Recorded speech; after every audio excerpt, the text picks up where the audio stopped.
Dưới đây là mới nhất về tình hình bão cơn áp thấp ảnh hưởng tới Việt Nam tính đến ngày 5 tháng 10, 2025. Có nhiều thông tin đang phát triển, nên nếu bạn muốn theo báo cáo mới nhất về bão Bua Loi, bão số 10, 51 người thiệt mạng, tăng 15 người so với hôm trước, 14 người mất tích, một sáu 64 người bị thương. Nguyên nhân tử vong chủ yếu, sạt lở đất, lũ cuốn 25 người, giông lốc 11 người. Thiệt hại nặng tập trung tại Hà Tĩnh 6.000 tỷ đồng, Tuyên Quang 3.000 tỷ, Lào Cai 2.700 tỷ, Nghệ An 2.100 tỷ. Tổng thiệt hại kinh tế khoảng 15.860 tỷ đồng với hàng trăm nghìn ngôi nhà hư hỏng, hơn 89.000 ha lúa và 50.000 ha rừng bị thiệt hại. Nguồn Express open your app to see this link. Chính sách Chingfu.vn cảnh báo mưa lớn, dông lốc sớm, gió giật ở vùng ven biển và vùng ảnh hưởng trước khi bão đổ bộ. Vietnamnet News dự báo ghi nhận rằng vùng Hà Nội từ sáng 6-7 tháng 10 sẽ có mưa vừa đến mưa to, nơi rất to với lượng mưa 80-150 mm, có nơi vượt 150 mm. Báo Chingfu.vn các tỉnh phải lưu ý đến hiện tượng ngập lụt đô thị, sạt lở vùng núi, mưa to kéo dài kết hợp với việc xả lũ hồ chứa để tránh tình trạng ngập úng hoặc làm trầm trọng thêm thiệt hại. Báo Chingfu.vn những rủi ro and điều cần theo dõi tiếp theo.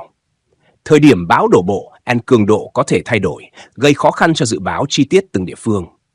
Sự cộng hưởng với hoàn lưu bão khiến gió và mưa lan rộng hơn so với vùng tâm bão. Hệ thống hạ tầng yếu, công trình bị tổn thương từ bão trước, dễ bị phá hủy thêm. Ngập lụt đô thị, các thành phố, vùng trũng thấp sẽ rất dễ bị ngập do mưa mạnh, dòng chảy từ vùng cao đổ xuống. Lũ quét, sạt lở, vùng núi, trung du đặc biệt nguy hiểm, tùy theo lượng mưa, đất đá đã bị bão trước làm cho yếu. Tổn thất nông nghiệp, thủy sản, diện tích lúa, hoa màu, ao hồ nuôi trồng thủy sản có thể bị thiệt hại tiếp. Giao thông, điện lực, viễn thông, đứt đường, mất điện, mất liên lạc là vấn đề dễ xảy ra. Đối phó sau bão, khắc phục, tái thiết, lo cứu trợ dân cư, chăm sóc người bị nạn sẽ là nhiệm vụ lớn. Nếu bạn muốn, tôi có thể gửi bản tin giờ về ảnh hưởng cụ thể tới tỉnh bạn, Hà Nội, Quảng Ninh, Hải Phòng, v.v. hoặc gửi dự báo tiếp theo trong 24-48 giờ tới để bạn dễ theo dõi. Bạn muốn tôi gửi bản tin cho khu vực nào? Reuters, Hà Nội, Quảng Ninh, Hải Phòng, v.v. hoặc gửi dự báo tiếp theo trong 24-48 giờ tới để bạn dễ theo dõi. Bão áp thấp hiện tại. Bão số 11 Matmo, cơn bão hiện được gọi là bão số 11 Matmo là tâm điểm thời tiết mà Việt Nam đang theo dõi chặt chẽ. Vietnamnet News vị trí, cường độ và hướng di chuyển. Sáng 5 tháng 10, tâm bão cách Móng Cái, Quảng Ninh khoảng 420 km về phía đông đông nam. Vietnamnet News, sức gió gần tâm bão mạnh cấp 12-13, khoảng 1m18 đến 149 km/h, giật lên đến cấp 15-16. Vietnamnet News, bão di chuyển theo hướng Tây Tây Bắc với tốc độ khoảng 20 đến 25 km/h. Dự kiến vào chiều tối 5 tháng 10, bão sẽ vượt qua bán đảo Lôi Châu, Trung Quốc và tiến vào vịnh Bắc Bộ, sau đó đổ bộ vào vùng giữa tỉnh Quảng Ninh, Việt Nam và tỉnh Quảng Tây, Trung Quốc khoảng nửa đêm tới rạng sáng 6 tháng 10. Vietnamnet News, khi đổ bộ đất liền, bão có thể giảm cường độ còn cấp 8-9, giật cấp 12. Vietnamnet News dự báo thiên tai đi kèm and khu vực bị ảnh hưởng. Do đặc điểm hoàn lưu bão rộng và di chuyển đất liền, ảnh hưởng sẽ không chỉ ở vùng ven biển mà lan sâu vào đất liền, đặc biệt là các tỉnh Bắc Bộ, Thanh Hóa, miền núi Bắc Trung Bộ. Mưa lớn diện rộng từ đêm 5-10 đến ngày 7 tháng 10. Bắc Bộ sẽ chịu ảnh hưởng mưa lớn diện rộng. Khu vực Trung Du, vùng núi Bắc Bộ có thể có tổng lượng mưa 100-250 mm, nơi rất mạnh có thể vượt 400 mm. Báo Chingfu.vn vùng đồng bằng Bắc Bộ và Thanh Hóa có mưa phổ biến 70-120 mm, có nơi trên 200 mm. Báo Chingfu.vn gió mạnh ven biển từ Quảng Ninh đến Hưng Yên và các vùng gần tâm bão có thể gió cấp 8-9, giật cấp 10 đến 11. Sóng lớn nước dâng. Vùng ven biển và các đảo thuộc Quảng Ninh, Hải Phòng có thể có nước dâng do bão 0,4 đến 0,6 mét. Gió giật, lốc xoáy, hoàn lưu bão rộng có nguy cơ xuất hiện dông, lốc xoáy trước và trong thời điểm bão ảnh hưởng, đặc biệt vùng vịnh Bắc Bộ. Vietnamnet News ngập lụt vùng trũng các đô thị, vùng ven sông do mưa plus nước dâng, hạ hệ thống thoát nước yếu. Báo Chingfu.vn sạt lở đất, lũ quét, khu vực núi, trung du rất dễ bị sạt lở, lũ quét do mưa to kéo dài. saidungchinsak.chingfu.vn. Với tình thiên tai chồng thiên tai, bão chồng bão, lũ chồng lũ, các địa phương chưa hoàn toàn khắc phục thiệt hại trước đó có thể bị ảnh hưởng nặng hơn. saidungchinsak.chingfu.vn. Hậu quả của bão trước đó, bão số 10 Bua Loi và dự báo thiệt hại tiếp theo.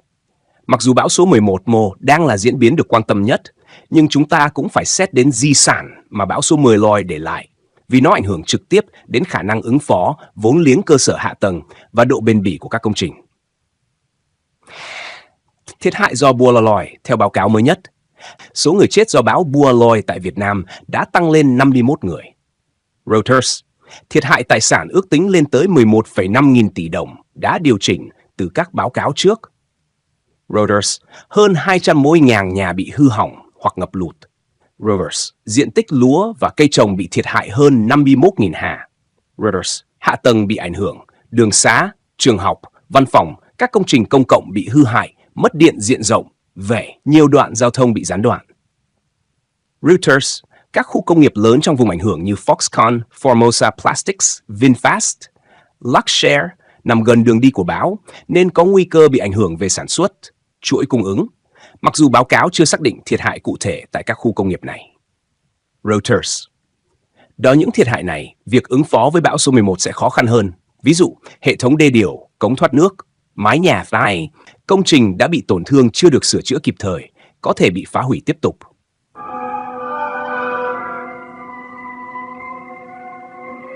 Ứng phó án chủ trương của chính phủ. Trước cơn bão số 11 Mắt Mổ, chính phủ và các địa phương đã và đang triển khai các biện pháp quyết liệt để giảm thiệt hại.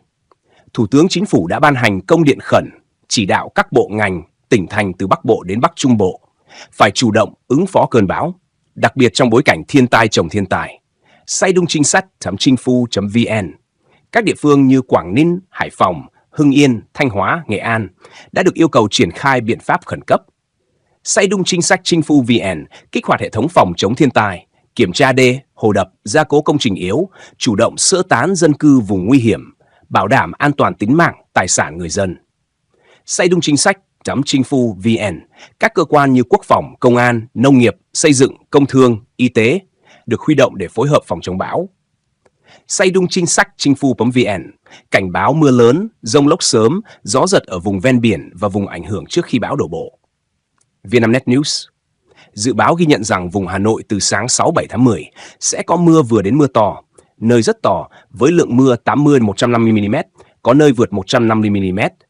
Baochingfu.vn. Các tỉnh phải lưu ý đến hiện tượng ngập lụt đô thị, sạt lở vùng núi, mưa to kéo dài kết hợp với việc xả lũ hồ chứa để tránh tình trạng ngập úng hoặc làm trầm trọng thêm thiệt hại. Baochingfu.vn. Những rủi ro and điều cần theo dõi tiếp theo.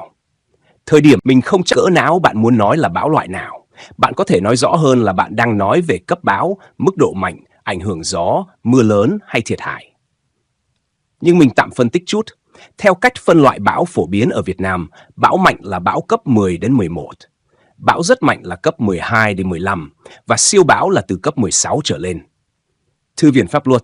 Nếu bạn nói bão mạnh cỡ nào, theo cảm giác thì có thể bạn ám chỉ bão rất mạnh hoặc siêu bão, tức là bão cấp cao có gió rất lớn và khả năng gây thiệt hại nặng. Nếu bạn cho mình biết vị trí bạn đang nói, nước nào, vùng nào và mô tả hiện tượng gió mạnh, mưa to, nhà bị rung, cây đổ, thì mình giúp bạn đánh giá xem bão có mạnh tới mức cỡ nào hay không và sẽ giúp bạn